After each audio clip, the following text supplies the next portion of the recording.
Parents మెచ్చిన university సంకల్ Chand Patel university, Gujarat. నమస్కారం, మీరు చూస్తుంది ఐ డ్రీమ్. నేను మీ కీర్తి. నాతో పాటు ప్రముఖ ఆస్ట్రాలజర్ బ్రహ్మశ్రీ నందిబట్ల శ్రీహరి శర్మ గురుగారు ఉన్నారు. నమస్కారం గురుగారు. వాగర్థవివ సంపృక్తౌ వాగర్థ ప్రతిపత్తయే జగతః పితరౌ వందే పార్వతీ పరమేశ్వరౌ. ఆదిత్యాయ చ సోమాయ మంగళాయ బుధాయ చ గురు శుక్ర శనిభ్యశ్చ రాహవే కేతవే నమః. శృంగేరి జగద్గురు పీఠాధిపతులకి, కంచి పీఠాధిపతులకి నమస్కారములు తెలియజేసుకుంటూ కార్యక్రమాన్ని ప్రారంభిద్దాం.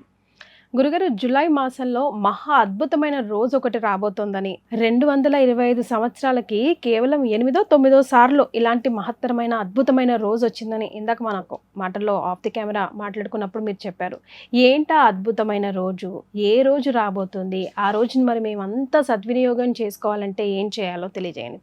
ప్రధానంగా వీక్షించేటువంటి ఐ డ్రీమ్ ప్రేక్షకులు ఈ కార్యక్రమాన్ని ఆశాంతం వీక్షించే ప్రయత్నం చేయండి. ఎందుకనంటే సృష్టి స్థితి లయకారకాలలో లయకారకుడు పరమేశ్వరుడు. శివాజ్ఞ లేనిదే చీమైన కుట్టదు. ఆ శివుని యొక్క అనుగ్రహం ఉంది కాబట్టే ఈ కార్యక్రమం నేను చేయాలన్నా, కార్యక్రమాన్ని వీక్షించాలన్నా, మీరు హోతగా ఉండాలన్నా ఆ పరమేశ్వర సంకల్పం. ఎందుకనంటే ప్రపంచమంతా కూడా ఇప్పుడు అన్రెస్ట్లో ఉందమ్మా. ప్రతి వ్యక్తికి కూడా, ప్రతి కుటుంబంలో ఏదో ఒక సమస్య, గొప్ప గొప్ప కుటుంబీకులలో కూడా సమస్యతో బాధపడుతున్న వాళ్ళు ఉన్నారు. ప్రపంచమంతా ఇలాంటి అన్రెస్ట్తో ఉన్న సమయంలో పరమేశ్వరుడి యొక్క సంకల్ప ప్రకారమేమో నా చేత ఇంతటి అద్భుతమైనటువంటి రోజు గురించి ప్రపంచానికి తెలియచేసే అవకాశాన్ని కల్పించాడు. ఇప్పుడు చెప్పేటువంటి విషయం ఏదైనా కానీ నాది కాదు. ఈ యొక్క మహత్తరమైనటువంటి గొప్పదైనటువంటి రోజులో మీరు నేను సమిధం లాంటి వాళ్ళం. ఎందుకనంటే సంక్రాంతి సందర్భంగా ఖాళీ సమయం దొరికినప్పుడు నాకు ఎక్కువ గ్రంథాలు, పుస్తకాలు అనేకంగా చదవడం అలవాటమ్మా. ఈ సందర్భంగా నాకు తెలిసినప్పుడు ఒక అద్భుతమైన రోజు విషయం గురించి నాకు తెలిసినప్పుడు నేను చాలా సంతోషించి ఇలాంటి రోజు ఎప్పుడైనా వస్తుందా ఈ సంవత్సరంలో అని చెప్పి మొత్తం ఈ సంవత్సరం పంచాంగం అంతా తీసి చూశాను. పరాభవనామ సంవత్సరంలో చాలా వెరీ వెరీ వెరీ లక్కీగా ఈ జూలై మాసంలో ఆ చెప్పినటువంటి లక్షణాలు కలిగిన రోజు కనిపించింది. అంతటితో ఆగకుండా ఇలాంటి రోజు వచ్చింది, మంచిది, ఇంకా భవిష్యత్తులో ఎప్పుడు వస్తుందని చెప్పి ఇంకా ముందుకు వెళ్ళాను. వెళితే 2053 సంవత్సరంలో ఇలాంటి రోజు వస్తుంది. ఇంకా ముందుకెళ్తే 2070కి వచ్చింది. ఇంకా ముందుకెళ్తే 2110కో వస్తుంది. అది ఇంకా వెనక్కి కూడా వెళ్ళి చూశాను ఇలాంటి రోజులు ఎప్పుడెప్పుడు వచ్చింది, ఇంతకుముందు ఎప్పుడు సంభవించింది అని చెప్పి. అంటే ఇంతకుముందు చెప్పినట్టుగానమ్మా 2053లో 2070లో వచ్చింది అన్నాను కదా. ఇప్పుడు ఏ ఏ రోజుల్లో వచ్చిందో ఈ 225 సంవత్సరాల్లో తెలియజేస్తాను. ముందుగా 13 జూలై 2026లో వచ్చింది, 15 జూలై 2053లో వచ్చింది, 8 జూలై 2070లో వస్తుంది. ఇక వెనక్కి వెళ్ళినట్లయితే 12 July 1999, 19 July 1982, 18 July 1955, 25 July 1938, 16 July 1928, 24 July 1911. ఇలా 225 సంవత్సరాల కాలంలో కేవలం 9 సార్లు మాత్రమే వచ్చింది. ఇప్పుడు మనకు 13 జూలై నాడు వస్తుంది. వీక్షించేటువంటి ప్రేక్షకులు కూడా ఇది మిస్ అయ్యామా మళ్ళీ 27 సంవత్సరాల తర్వాత. కాబట్టి అందరూ ఇటువంటి అవకాశాన్ని సద్వినియోగపరుచుకొని మీ బంధువులకి, స్నేహితులకి ఈ సమాచారాన్ని చేరవేయండి. ఎందుకనంటే ఇటువంటి అతి మహిమాన్వితమైనటువంటి రోజు గురించి తెలుసుకున్నప్పుడు స్వార్థంగా ఆలోచించగలిగితే నేను చేసుకొని, నేను నా కుటుంబం సుఖంగా ఆ పరమేశ్వర అనుగ్రహాన్ని పొందవచ్చు. కానీ నేనున్న స్థానము గురుస్థానం. గురువు అంటే జ్ఞానాన్ని పంచే స్థానం. నాకు తెలిసింది 10 కుటుంబాలు ఆచరించి ఆ 10 కుటుంబాలు బాగుపడితే చాలనుకునే మనస్తత్వం. కాబట్టి ఇది ప్రసార మాధ్యమంగా అయితేనే 10 మందికి తెలుస్తుంది. 10 మంది కాదు, వందల, వేలు, లక్షల కుటుంబాల్లో వాళ్ళ సంకల్ప జ్యోతిని వెలిగించిన వాళ్ళం అవుతాం. సమిధలుగా మీరు నేను. ఎందుకనంటే ఈ కార్యక్రమం మీరు ఉండి నా చేత చేయించాలన్నా, ఈ కార్యక్రమాన్ని వీక్షించాలన్నా పరమేశ్వర సంకల్పం. పరమేశ్వర సంకల్ప ప్రకారం చేత ఈ కార్యక్రమాన్ని వీక్షించే యోగ్యత పరమేశ్వరుడు వాళ్ళ జీవితాల్లో బాగుపరచాలి అనే సంకల్పం పెట్టుకున్న వాళ్ళకి మాత్రమే ఈ వీడియో కనిపిస్తుంది. ఈ వీడియో పూర్తిగా చూస్తారు. ఈ వీడియో పూర్తిగా చూసి ఆచరించిన వాళ్ళు, పరమేశ్వర అనుగ్రహం ఉన్నవాళ్ళు మాత్రమే ఆ యొక్క ఫలితాన్ని పొందుతారు. గురుగారు ఒకటా రెండా అమ్మ, 100 మహాశివరాత్రులు కలిస్తే ఎంత మహిమ కలిగినటువంటి రోజో ఈ ఒక్కరోజు అటువంటిది. విశేషం ఏంటంటే ఎప్పుడు వస్తుంది గురుగారు? ఇది 13వ తారీఖు జూలై రోజున వస్తుంది.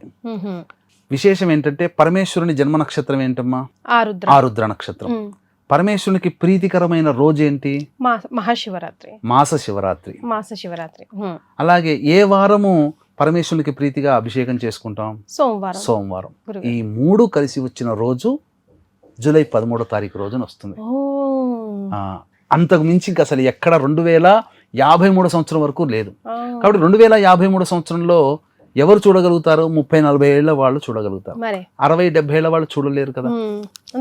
అంతే. కానీ పరమేశ్వరుని చేతిలో ఏమేమి ఉన్నాయి అన్నీ పెట్టుకున్నాడు. విద్యనిస్తాడు, ధనాన్ని ఇస్తాడు, చక్కటి సంతానాన్ని ఇస్తాడు, వివాహ యోగ్యతని కలగచేస్తాడు, ఇవన్నీ మంచి ఉద్యోగం పదవినిస్తాడు. ఇవన్నీ కావాలి అని అంటే ఆయుష్ కావాలి కాబట్టి ఆయుష్ని కూడా ప్రసాదిస్తాడు. కాబట్టి ఇది చాలా మహిమాన్వితమైనటువంటి సమయం. సోమవారం, మాస శివరాత్రి, ఆరుద్ర నక్షత్రం సమేతంగా, పైగా కృష్ణ చతుర్దశి కలిసినటువంటి రోజమ్మా. కృష్ణ చతుర్దశి. కాబట్టి ఈ రోజున ఒక అద్భుతమైనటువంటి పరిహారము తెలియచేస్తాను. వీక్షించే ప్రేక్షకులు అందరూ కూడా ఈ పరిహారాన్ని వాళ్ళ ఇంట్లో వాళ్ళు చేసుకోవచ్చు.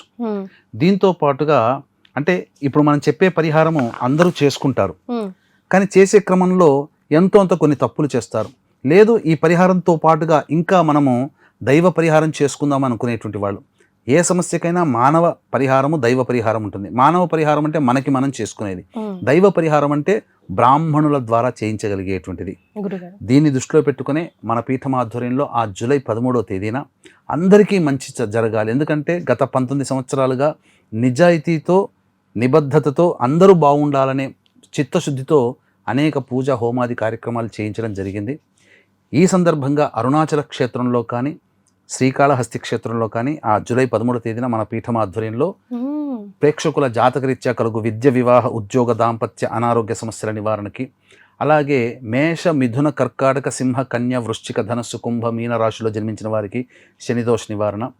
ముఖ్యంగా ఇప్పుడున్నటువంటి ఆన్లైన్ దాంట్లో ఏదో ఒక హోమమే చేస్తారు, అది కూడా సరిగ్గా జరుగుతుందో లేదో తెలియదు. కానీ నేనే దగ్గరుండి ప్రతి కార్యక్రమం చేస్తాను కాబట్టి అనేక రకాల హోమాది కార్యక్రమాలు ఇందులో చేయించడం జరుగుతుంది. ఆరోగ్యం కోసం మృత్యుంజయ హోమం, ప్రయోగ బాధలు, కోర్టు సమస్యలు, శత్రు నివారణకి సుదర్శన హోమము, విద్యాప్రాప్తికి ఎందుకంటే అకాడమిక్ ఇయర్ ప్రారంభమైంది కాబట్టి సరస్వతి హోమము, దక్షిణామూర్తి హోమము, అలాగే ప్రధానంగా జనాకర్షణ, ధనాకర్షణ, వివాహ దోష నివారణకి, ఆర్థికపరమైన ఇబ్బందుల నివారణకి లక్ష్మీ హోమము, స్వయంవర కళా హోమము, ప్రత్యేకంగా కాలసర్పదోషంతో బాధపడుతున్నారు. ఇప్పుడంతా కూడా కాలసర్పదోషంతో నడుస్తుంది. గత 2-3 నెలల్లో ఎవరైతే పుట్టారో వాళ్ళందరూ కాలసర్పదోషంతో సంబంధించినటువంటి వాళ్ళే. కాబట్టి కాలసర్పదోష నివారణకి రాహుకేతు హోమాలతో పాటుగా మనిషి పుట్టిన దార్భ్యత మరణించేంత వరకు నవగ్రహాల యొక్క అనుగ్రహం మీదనే ఈ సంబంధించినటువంటి జీవితాలు ఉంటాయి. మంచి చెడు నవగ్రహాల యొక్క ప్రభావం వల్ల కలుగుతాయి. కాబట్టి నవగ్రహ పాశ్వత హోమం జరిపించి, అలాగే గురువు కర్కాటక రాశిలో సంచారం చేస్తున్నాడు కాబట్టి మేష, వృషభ, కర్కాటక, సింహ, వృశ్చిక, ధనస్సు, కుంభరాశిలో జన్మించిన వారికి ఈ యొక్క గురుదోష ప్రభావం. కాబట్టి గురుదోష నివారణ పూజలు, హోమాలు జరిపించి కరుంగలి మాల ఇవ్వడం జరుగుతుంది. ఈ కార్యక్రమం అమృత ఘడియలైనటువంటి 13వ తారీఖు సాయంకాలం 4 గంటలకే ప్రారంభమవుతుంది. కేవలం 54 మందికి మాత్రమే అవకాశము. ఒకవేళ 54 మందికి మించి అవుతే బ్రాహ్మణులని ఎక్కువగా పెట్టి ఈ కార్యక్రమం నిర్వహించడం జరుగుతుంది. కాబట్టి జూలై 13వ తారీఖు మధ్యాహ్నం 3 గంటల లోపల ఈ కార్యక్రమంలో గోత్రనామాదులు నమోదు చేసుకోవచ్చు. మహా అద్భుతమైన రోజు మహా అద్భుతంగా గురుగారి ఆధ్వర్యంలో జరగబోతుంది కాబట్టి ఈ కార్యక్రమాన్ని మీరందరూ సద్వినియోగించుకోవాలని, ఇంకా మీకు ఏమైనా అనుమానాలు ఉంటే కింద స్క్రోల్ అవుతున్న నంబర్కి కాల్ చేసి డీటెయిల్స్ తెలుసుకోవచ్చు. గురుగారు పరిహారం ఏం చెప్తారు? పరిహారం ఈ రోజున ప్రధానంగా 13వ తారీఖు రోజు కదమ్మా, 12వ తారీఖు రోజున తీసుకోదలిచినటువంటి వస్తువులు చెప్తాను. మారేడు దళాలు ఒక 150 వరకు తెచ్చుకోవడం, చక్కగా తడిబట్టతో చక్కగా వాటిని శుభ్రం చేసి పవిత్రంగా ఒక చోట పెట్టుకోవడం. అలాగే గరిక పోచలు, మారేడు దళాలకి ఎలా అయితే 3 ఉంటాయో, 3 పత్రాలు ఉంటాయో, గరికకి పోచ కూడా అంచున 3 ఉంటాయి. ఆ 3 ఉన్న తొడిమె దగ్గర కట్ చేసి ఆ 3 ఉండే విధంగా పట్టుకొని అవి కూడా వీలైనంతగా జాగ్రత్తగా తడి బట్టతో తుడిచి జాగ్రత్త పెట్టుకోవాలి. తదనంతరం ఇక పరమేశ్వరుని యొక్క సంకల్పం చేసుకొని ముందు రోజు రాత్రి ఎటువంటి మద్యపానము, ధూమపానం, మాంసాహారము, అలాగే దాంపత్య జీవితం లేకుండా శుచిగా నేల మీద నిద్రించితే మహామంచిది. ఆ విధంగా పడుకొని శివుణ్ణి స్మరించుకుంటూ నిద్రపోయి ఉదయాన్నే లేచి కాలకృత్యాదులు తీర్చుకొని ఉదయిస్తున్నటువంటి సూర్యుడికి నమస్కారము, సూర్యాష్టకం 6 సార్లు పారాయణం చేసిన తర్వాత చక్కగా శివుని పరివార చిత్రపటానికి పరిమళాలు ఇచ్చే మల్లెపూలు కానీ జాజిపూల మాల కానీ వేసి నమస్కారం, ఆవునేతితో దీపారాధన చేసి శివ అష్టోత్తర పారాయణం చేసి నీ యొక్క అనుగ్రహం కావడం కోసం నేను ఈరోజు కార్యక్రమం చేస్తున్నానని సంకల్పం చేసుకొని చక్కగా బియ్యము ఎంతైతే అంత 1/2 కిలో కానీ కిలో కానీ గంజి వార్చి పొడి పొడిగా ఉండాలి బియ్యం. అది మంచి బట్ట మీద అన్నం వండుకొని ఆరవేస్తే కాస్త వేడి అంతా పోతుంది. దాన్ని అంతా ఒక దగ్గర పెట్టుకోవాలి. తర్వాత ఆ మారేడు దళాలలో దానిమ్మ పుల్ల తీసుకొని ఆ దానిమ్మ పుల్లని కుంకుమ కలిపిన నీటితో ఆ యొక్క దానిమ్మ పుల్లతో ప్రతి పత్రము మీద 3 ఉంటాయి కదా, 3 సార్లు శ్రీరామ అని రాయండి. అలా ప్రతి మొత్తం మారేడు దళాలన్నిటి మీద రాసి తదనంతరం దేవాలయానికి చేరుకొని కాళ్ళు చేతులు ముందుగా కుడి కాళ్ళు తర్వాత ఎడమ కాళ్ళు కడుక్కొని నోటితో 3 సార్లు గాయత్రి మంత్రం చెబుతూ పుక్కిలించి ఉమ్మేసి నవగ్రహాల చుట్టూ శివాయ నమః అంటూ 27 ప్రదక్షిణలు చేసి తదనంతరం ఆ యొక్క గణపతి దగ్గర తెచ్చుకున్నటువంటి గరిక పోచలు ఉన్నాయి కదా, అందులో కొన్ని ఆ గరిక పోచతో గణపతికి ఓం గణాధిపాయ నమః వినాయకాయ నమః అనుకుంటూ 11 సార్లు నమస్కారం పెట్టుకుంటూ ఆ గరిక పోచని స్వామి పాదాల దగ్గర పెట్టి ఈ యొక్క స్వామి అనుగ్రహం కోసం నేను చేస్తున్నాను, నాకు నిర్విఘ్నంగా ఆ స్వామి అనుగ్రహం ప్రసాదించమని విఘ్న వినాయకుడికి నమస్కారం చేసుకొని తదనంతరం నంది దగ్గరక, ఎందుకనంటే వృషభ వాహనుడు పరమేశ్వరుడు కాబట్టి నంది దగ్గరికి వచ్చి చెవిలో నా మారుగా నా కోరికగా నీవు ఆ పరమేశ్వరునికి సంకల్పం తెలియచేయి స్వామి అని చెప్పి మన కోరిక ఏదిందో ఆ స్వామి యొక్క చెవిలో చెప్పడం. తదనంతరం పరమేశ్వరాలయానికి చేరుకొని ఆ పరమేశ్వరాలయంలో సంకల్ప ప్రకారముగా అభిషేకము చేసుకోవాలి. ఈ విధంగా పంచామృతాలతో అభిషేకము జరిపించి తెచ్చుకున్నటువంటి ఆ యొక్క మారేడు దళాలు కాదు అన్నముతో అభిషేకం చేయాలి. ఎందుకంటే ఆ రోజు ఆరుద్ర నక్షత్రం, మన సంకల్పానికి పుష్టినిచ్చేటువంటిది అన్నముతో చేసే అభిషేకం కాబట్టి చేసిన తర్వాత గరిక పోచలతో మారేడు దళాలతో అర్చన చేయాలి. అయితే సాధారణంగా దేవాలయం గర్భగుడిలో ఇప్పుడు ప్రవేశం చేయనివ్వట్లేదు కాబట్టి మారుగా ఉపదేవాలయంలో భాగంగా అక్కడ ఎక్కడైనా కానీ పరిసర ప్రాంతాల్లో శివలింగం ఉంటుంది, ఆ శివలింగానికి చేసుకోవచ్చు. తదనంతరం సుబ్రహ్మణ్య స్వామిని దర్శనం చేసుకోవడం, అమ్మవారిని దర్శనం చేసుకొని అమ్మవారికి కుంకుమార్చన జరిపించుకోవడం చేయాలి. ఇక ఆ రోజంతా కూడా శివ మహిమ్న స్తోత్రము అనేటువంటిది, ఆ శివ మహిమ్న స్తోత్రాన్ని పారాయణం చేయాలమ్మా. గురుగారు, మరి శివరాత్రి రోజు మనం అయితే ఉపవాస దీక్ష జాగరణ ఎలా అయితే చేస్తామో మాస శివరాత్రి సందర్భంగా అలాగే చేయాలంటారా?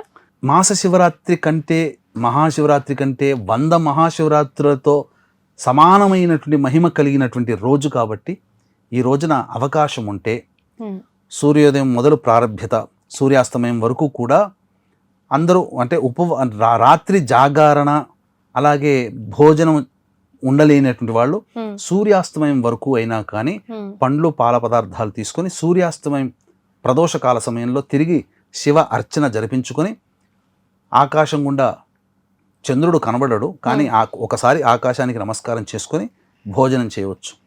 ఒకవేళ ఉండదలిస్తే గనక ఆ రోజంతా కూడా ప్రదోషకాల సమయంలో ఆ రోజున శివ అర్చన జరిపించుకొని ఆ రోజంతా శివనామ స్మరణ చేసుకుంటూ జాగరణ చేసి ఉదయాన్నే మళ్ళీ లేచి కాలకృత్యాదులు తీర్చుకొని తదనంతరం శివ అర్చన లేదా అభిషేకం చేసుకొని అతిథులకి అనాథలకి ఏదైనా అన్న పదార్థాలు లేదా తినే పదార్థాలు పెట్టి ఇంట్లో భోజనం చేసి ఆ యొక్క వ్రత సమాప్తి గనక చేసుకుంటే నిజంగా చెప్తున్నానమ్మా, ఏ కోరిక కోసమైతే విద్య కావాలనుకునే వాళ్ళకి విద్య, భార్య లేదా భర్త కావాలనుకునే వాళ్ళకి చక్కటి దాంపత్య జీవితం కావాలనుకునే వాళ్ళకి, ఉద్యోగం కావాలనుకునే వాళ్ళకి, పదవి కావాలనుకునే వాళ్ళకి, ఇలా 1-2 ఏది కోరితే అది ఇచ్చేటువంటి వాడు ఆ రోజున అతి ప్రసన్నముగా మహాశివరాత్రి రోజున చేస్తేనే ఎంతో పుణ్య ఫలితము, ఎంతో గొప్పదైనటువంటి యోగము కలిగినటువంటి రోజు. అటువంటిది 100 మహాశివరాత్రులతో సమానమైనటువంటి రోజున ఈ యొక్క కార్యక్రమాన్ని మనం చేసుకోవడం ద్వారా అపారమైనటువంటి శివానుగ్రహాన్ని పొంది కార్తీక మాసం లోపల వాళ్ళ సంకల్పం నెరవేరుతుంది అని చెప్పడంలో ఏమాత్రము సందేహం లేదు. కాబట్టి అవకాశం ఉంటే చక్కగా ఈ యొక్క కార్యక్రమాన్ని మీరు చేసుకుంటూ అరుణాచల క్షేత్రంలో లేదా శ్రీకాళహస్తి క్షేత్రంలో కానీ ఎక్కడైనా ఒక చోట మన పీఠ మాధుర్యంలో జరుగుతుంది. అక్కడ మీ కార్యక్రమంలో జరిగే దాంట్లో మీ గోత్రనామాదులు నమోదు చేసుకోవచ్చు. నా దగ్గరే చేయాలని నియమం లేదు. ఎక్కడైనా కానీ మీకు నమ్మకం ఉన్న చోట ఎక్కడైనా చేయించుకోండి. కానీ మీరందరూ బాగుపడాలి, మీ యొక్క సంతోషంలో నేను భాగస్థునవ్వాలని మనస్ఫూర్తిగా కోరుకుంటున్నానమ్మా. సంతోషం గురుగారు. నిజంగా మహత్తరమైన రోజుని చాలా మందికి తెలిసి కూడా ఉండదు. మీ ద్వారా మేము తెలుసుకున్నాం. ఐడ్రీమ్ ప్రేక్షకులు నిజంగా ఎంతో పుణ్యం చేసుకుని ఉంటారు. ఈ రోజుని మనం అందరం కూడా సద్వినియోగం చేసుకోవాలి. ధన్యవాదాలు గురుగారు. సర్వం శ్రీ ఉమామహేశ్వర పరబ్రహ్మార్పణమస్తు.